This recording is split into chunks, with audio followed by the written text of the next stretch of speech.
बिस्मिल्लाहिर्रहमानिर्रहीम अस्सलाम वालेकुम रहमतुल्लाह। आसिफ अली जरदारी के सामने दो ऑप्शन रखे गए हैं, जिसमें पहला ऑप्शन ये है कि वो 28वीं तरमीम के ऊपर दस्तखत कर दे, 28वीं तरमीम को सपोर्ट करे, उसको वोट करे, उसकी हिमायत करे। अगर वो ये नहीं करता तो इस्तीफ़ा दे के घर चला जाए, ताकि उसके जगह किसी और को ला के बिठा के या कम अज़ कम आइन के अंदर एक तब्दीली करके फील्ड मार्शल को सदर बना दिया जाए और मुल्क के अंदर प्रैक्टिकली सदारती निज़ाम नाफिज कर दिया जाए। या तो ये हो सकता है, या फिर एक नई ऑप्शन सामने आई है और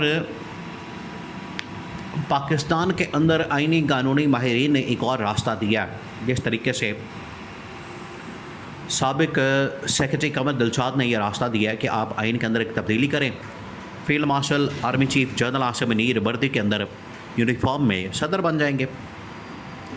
बिल्कुल उसी तरीके से आपने क्या करना है कि सदर को हटाने के लिए, क्योंकि अगर सदर घर नहीं जा रहा, ना इस्तीफ़ा दे रहा है, ना 28वीं तरमीम को सपोर्ट कर रहा है। देखिए, ये तमाम मामलात इसलिए भी अब ज़रूरी हो चुके हैं, इनके अंदर काम बड़ा ज़रूरी हो चुका है, क्योंकि 8 से 10 जून से पहले पहले आइनी तरमीम लानी है।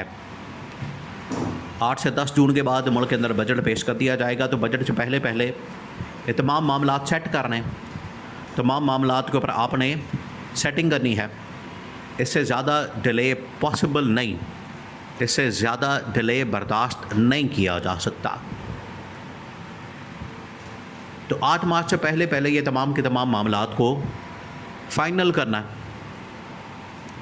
अब अगर सदर आसिफ अली जरदारी इस बात के ऊपर नहीं मानता, वो इस बात के ऊपर नहीं आता कि ना 28वीं तरमीम को सपोर्ट करता है, ना ही वो जो इस्तीफ़ा है वो देता है, तो फिर क्या किया जाए? उस सूरत में फिर ये हो सकता है कि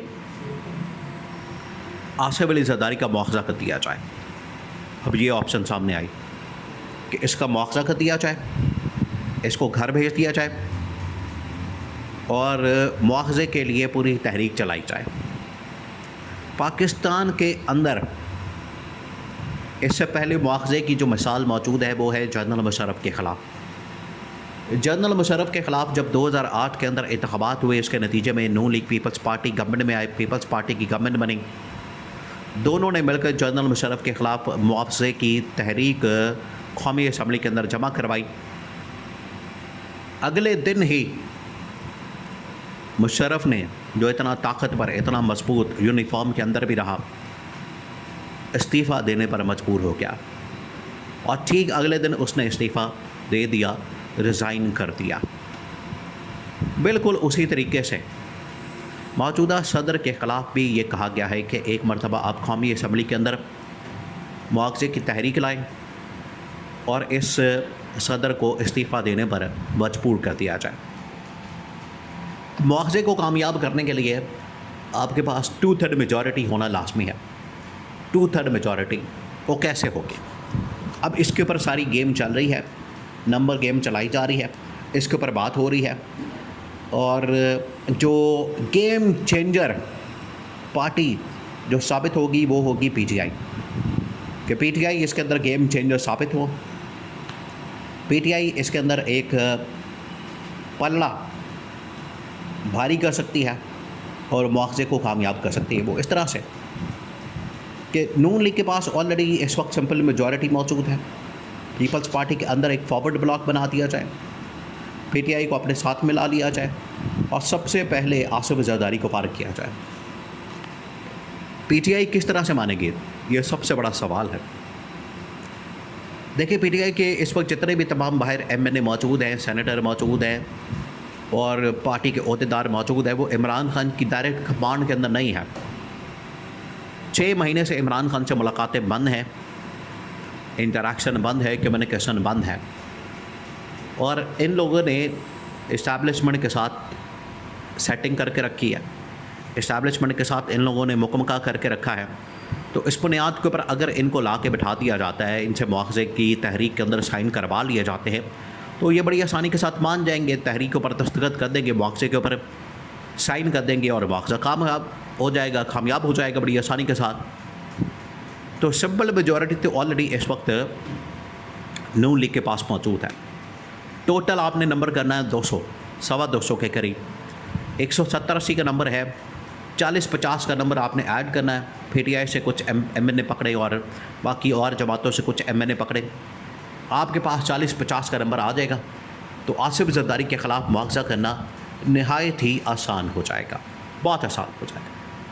तो अब ये दो ऑप्शन इस वक्त इस्टेब्लिशमेंट के पास आ गए हैं। इस्टेब्लिशमेंट के पास इस वक्त जो पहला ऑप्शन है वो है 27वीं आईनी तरमीम। देखिए यही 27वीं आईनी तरमीम जिसके ऊपर आसिफ जरदारी ने दस्तखत किए, साइन किए, आज वही 27वीं आईनी तरमीम इनके लिए हवाले जान बनने जा रही है। और यही 27वीं आईनी तरमीम के नतीजे में आईनी अदालत वजूद में आई है। और आईनी अदालत ही असल में जो आईनी तरमीम है या उसके अंदर जो शक डालनी है उसको प्रूव करेगी।